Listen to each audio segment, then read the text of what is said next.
أعوذ بالله من الشيطان الرجيم بسم الله الرحمن الرحيم Assalamu alaikum viewers. My name is Abdullah Malik and I am a foundation level student at Rehan School, Islamabad, Barakau campus. Today we are doing Callannie on the topic of microhabits. So let's start.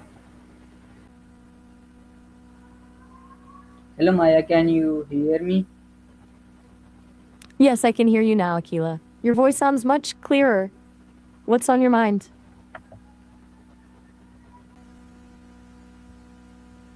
Maya, what are microhabits in your own words? Micro habits are basically really small habits that are easy to build into your day, like ridiculously small. Think brushing just one tooth instead of your whole mouth, or doing one push up instead of a full workout. They're so tiny, it's almost impossible to fail. And that momentum helps you build bigger habits over time. What made you curious about them? What are microhabits different from big goals? Big goals are like climbing a mountain, intimidating, right? You focus on this huge outcome that feels far away. Micro habits are different. They're like taking one tiny step forward every day. They're not about the destination, they're about the process. The focus shifts from I need to lose 50 pounds to I'll walk for 5 minutes today. That feels much more doable, doesn't it?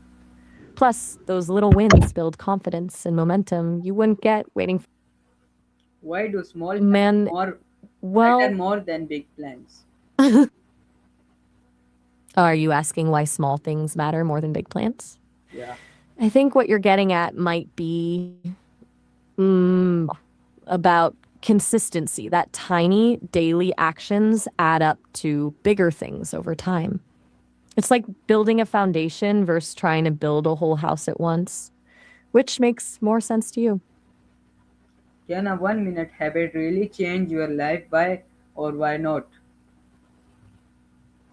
Okay, that's the heart of the micro habit idea. I really think it can. Here's why. 1 minute sounds tiny, but done consistently, that's 365 minutes a year, almost 6 hours. Now, that doesn't sound like nothing, but more importantly, building that 1 minute routine establishes a groove. It becomes automatic, and before you know it, you're extending it naturally to 5 minutes, then 10. That 1 minute habit doesn't just give you the minutes themselves, it creates the structure to do more without willpower or motivation. What do you think? What make a habit micro? You mean what makes a habit a micro habit? Yeah.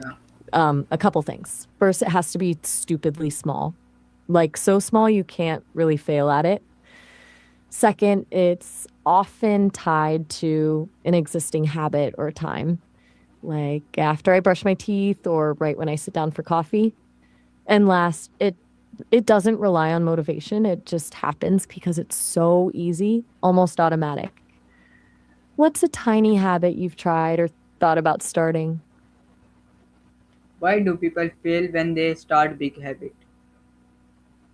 Honestly, it's not usually the habit itself, it's the gap between where they are now and where the habit asks them to be. Starting with workout for an hour every day when you're not already active is a huge jump. The brain resists that because it's overwhelming. It's like trying to jump directly to running a marathon instead of starting with a short jog around the block. Bigger the leap, the harder it is for our brains to get on board. Plus, big habits require a lot of motivation, which everyone runs out of eventually. Does that make sense? What is consistency and why is it important? Um, could you repeat what you said? I think the audio got a little broken up. I caught the consequence but missed the rest. What is consistency and why is it important? Consistency is basically showing up and doing something regularly even when you don't feel like it. And it's massively important, especially with habits, because consistency builds momentum. When you do something consistently, It starts feeling less like a struggle and more like just what you do. It becomes part of who you are instead of something you have to force yourself to do. Plus, small, consistent actions give long term results that add up quickly. Consistency is really where the magic happens. It's boring, but powerful. How do habits shape our daily life? Out. How do outdoor habits shape your daily life? How do habits shape our daily life? Habits shape our daily lives in a pretty fundamental way. A lot of what we do each day when we wake up, what we eat, how we spend our downtime, it's actually just routines we've built up over time. Once a behavior becomes a habit, your brain stops thinking about it as much, frees up energy for other stuff. So habits aren't just about what you do, they shape how you function, how much mental energy you have throughout the day, even how you think about yourself. Can micro habits improve mental health? How? Absolutely. That's one of their really powerful benefits. When you do something small consistently, you build a sense of accomplishment. Tiny wins release dopamine, which boosts your mood. Something like daily gratitude journaling, even for 30 seconds, has been shown to help with anxiety and depression. Regular, gentle movement, a 1 minute stretch routine can lower stress levels. It's not just physical health. These little habits give you a sense of control when everything else feels chaotic, and that's huge for mental well being. Why is starting small better than starting big? Starting small protects your motivation better. If you start with something huge like workout every day and then miss one day, it's easy to beat yourself up and quit. But if you start with do one push up a day, missing one day doesn't feel like failure. You've still got that daily consistency. So I've still got small habits are easier to fit into your life. So they don't feel like sacrifices. Plus, when you succeed regularly with these tiny steps, your confidence grows faster and you're more likely to keep going. Starting small builds on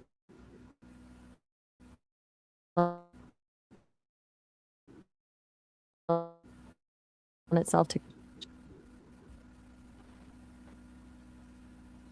What role does discipline play in our micro habit?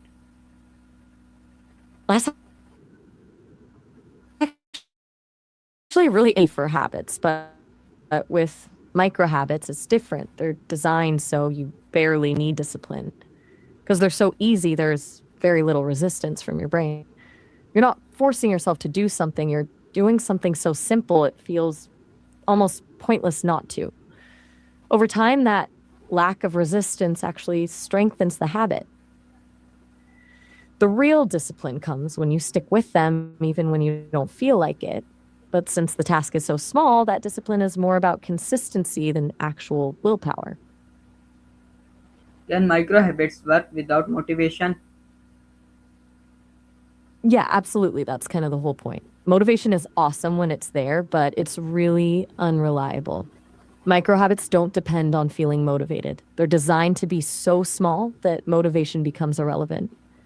If you're waiting for motivation to strike before doing something big like going to the gym, you're going to wait a lot. But for something like floss one tooth or write one sentence, motivation doesn't matter. You just do it. And eventually, that routine becomes part of your day, regardless of your mood. Why do small wins better? Can you clarify what you mean by small beans? Maybe I'm not catching something. Are you asking why small actions are better, or are you saying something else? Why do small wins better? Ah, small wins. They're way better than waiting for big wins because of how our brains work. Every time you achieve even a tiny goal, like finishing that one push up or flossing one tooth, your brain releases dopamine, a feel good chemical. Those small dopamine hits create momentum and motivation to keep going. It's like rewarding yourself for minimal effort, which actually motivates you to do more. Plus, those small wins build confidence in your ability to change, which is way more powerful than waiting around for huge victories. What happens if you skip one day? Honestly, one day doesn't destroy everything. With micro habits, since they're so tiny, one day doesn't usually unravel your momentum. The trick is to not turn one skip into two or three in a row. With big habits, people feel guilty and then ditch them completely. But micro habits let you just get back to it tomorrow. No big deal. It's really more important to keep the daily streak alive than to beat yourself up over one missed day. Is perfection important in building habits? Perfection is actually the enemy of building habits, especially micro habits. If you're waiting for the perfect moment or feeling super motivated, you'll never start. With micro habits, it's more about consistency than doing everything perfectly. So, a quick run is more important than a long, intense workout that feels like a huge commitment. Get something in rather than aiming for perfection. Perfectionism makes you want to quit instead of adapting when the moment comes. Why do habits affect your future? Because they literally change how your brain works. Every time you repeat a behavior, you strengthen the neural pathways related to that habit, making it easier to do next time. Eventually, those pathways become automatic. You do those things without even thinking about them. So today's habits become tomorrow's habits, and that creates your personality, your health, your life. It's like building a highway in your brain. The more you drive it, the smoother the ride becomes. Over years, those tiny pathways make massive differences. Can micro habits change your identity? How? That's actually a really insightful question. Yes, absolutely. James Clear talks about this identity based habits. The thing is, the habits you repeat eventually shape how you see yourself. If you start doing things that your future self does, you actually start thinking of yourself as that future self. Like, I am the type of person who exercises every day rather than I need to start exercising. Micro habits make identity change easier because you're actually becoming the person you want to be through consistent small actions, not just wishing or hoping to be that person. What is more important, speed or consistency? I mean, consistency, right? Consistency is way more important than speed. Fast change sounds great, but it's rarely sustainable. Consistent small steps build habits that last over the long term. It's like compound interest, tiny gains add up exponentially. Plus, rushing often leads to burnout or quitting altogether. Slow and steady really does win the race when it comes to real change. Habits? What are common mistakes when building habits? Okay, so there are a few typical traps. Trying to change too much at once is big one. Overload equals burnout. Setting goals too high makes you aim for something that is tough to achieve. Not tying your habit to a specific time or place means it gets forgotten about. Forgetting to track your progress, seeing those wins is huge motivating. Not being patient, real change takes time. And finally, being too hard on yourself when you slip up. One mistake shouldn't derail everything. What makes the most sense to you so far? Why do people quit habits When to only? start? The most common reason people quit habits, even really good ones, is life gets in the way. Something comes up, travel, illness, stress, and they miss a few days in a row. How can you stay consistency when you feel lazy? Um, how can you stay consistent when you feel lazy? That's the $1 million question, right? The secret with micro habits is that they're so small that lazy doesn't really matter. Even when you're dragging yourself through the day, you can still manage one push up or one sentence in your journal or 30 seconds of stretching. Because they're so easy, they require almost no effort. You're not battling your laziness, you're just doing something too easy to argue with. How do directions affect habits? Just directions. I think you might mean directions as in environmental cues, like the setting. Yeah, environment cues are actually huge for habits. Your surroundings send signals. Like if you go to the same place to work every day, that space becomes associated with productivity. If you always put your gym shoes by your bed, that's a visual reminder to exercise. Cues also help. Doing something small when someone else is doing it is almost instinctual. The habit triggers in these cues are what take habit from motivation to autopilot.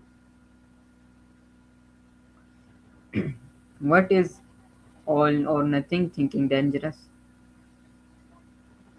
All or nothing thinking means you see things in black and white, either perfect or failure. The problem is that's almost never reality, and it's really dangerous for habits. Because if you miss one day of your habit, your all or nothing brain says, well, I blew it, might as well quit. But that one slip up doesn't erase all the progress you've made. It sets you back a little, sure, but it doesn't wipe out the effort. You end up abandoning habits over something super normal. It also creates anxiety. You're basically setting yourself up to fail because life isn't perfect. How can you avoid burnout? Burnout happens when you push yourself too hard for too long. Micro habits help a lot with this. Start ridiculously small, so small you can't fail. Don't aim for massive changes overnight. Schedule downtime and recovery. Listen to your body. Resting is just as important as doing. And have clear boundaries. Don't overcommit yourself to begin with. Protecting rest and making micro improvements keep burnout at bay. What's stressing you out the most right now? Why is stressing habit helpful? I'm not sure. I caught what you said about stress. I think it might have been how does stress inhibit Why health is or tracking something habits similar. helpful? Could you? Tracking makes things real. When you write down what you've done, whether it's checking off days in a calendar or keeping a simple journal, it's visual proof you're making progress. Seeing that streak grow is motivating, especially on days you don't feel like doing it. It also helps identify what's working and what's not. If you keep missing certain days, it shows that might not be the right cue. Tracking creates accountability. You're committing to yourself through that record. How can micro habits improve your confidence? When you're consistent at these small habits, they add up over time. But more importantly, each tiny success gives you that I did this moment. The brain starts getting this regular dopamine feedback loop. Okay, I set a goal and actually hit it. That feeling of capability becomes infectious. Even when you're facing other challenges, you have a reminder that you can accomplish things you set out to do.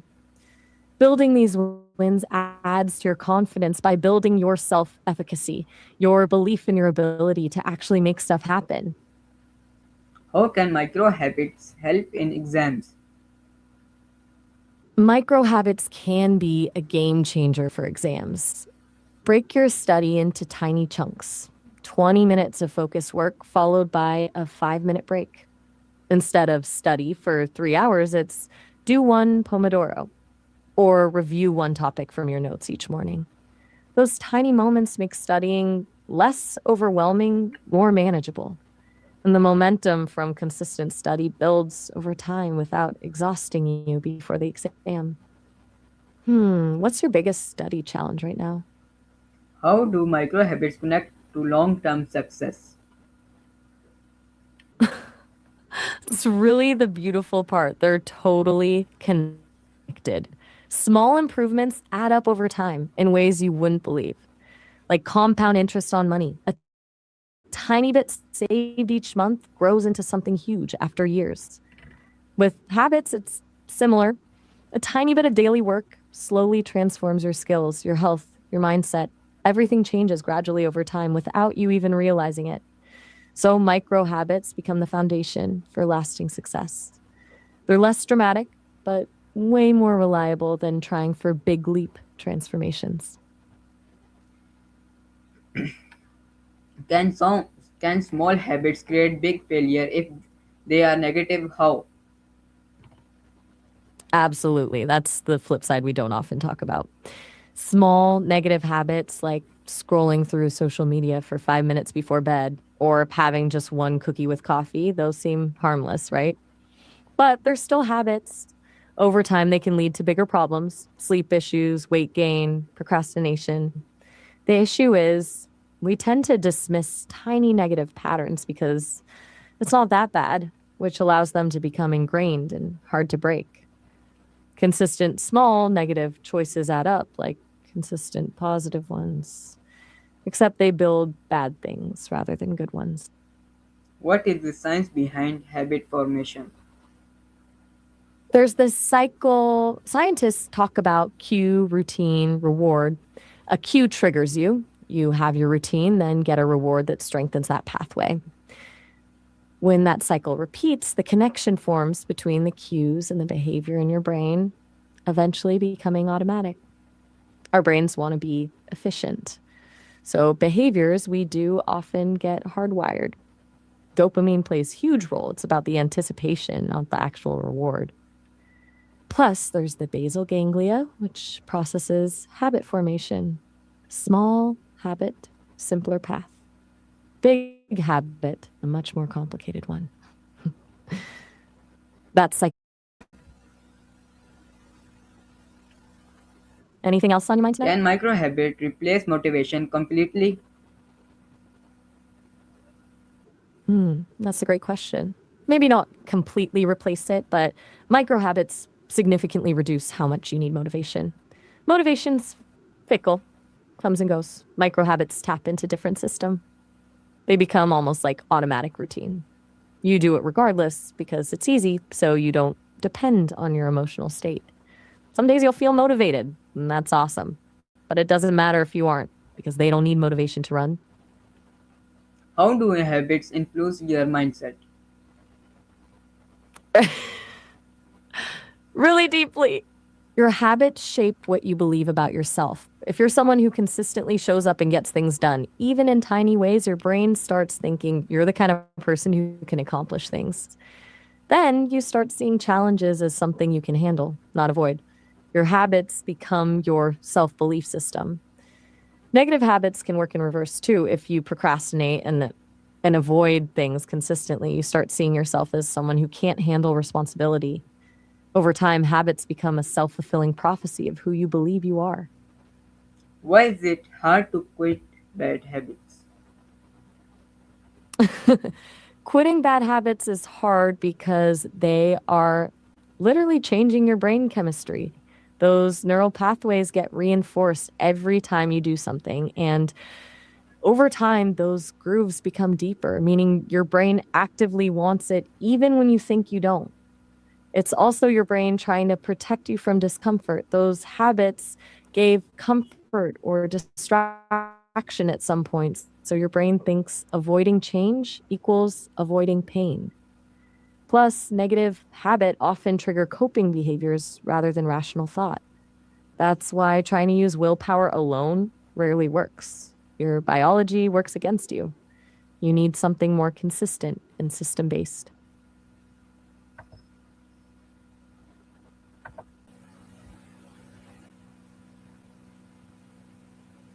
So viewers, this is my conversation with Maya. I hope you like it. We will meet in another Callannie with another topic. Take care of yourself. Pakistan Zindabad. Allah Hafiz.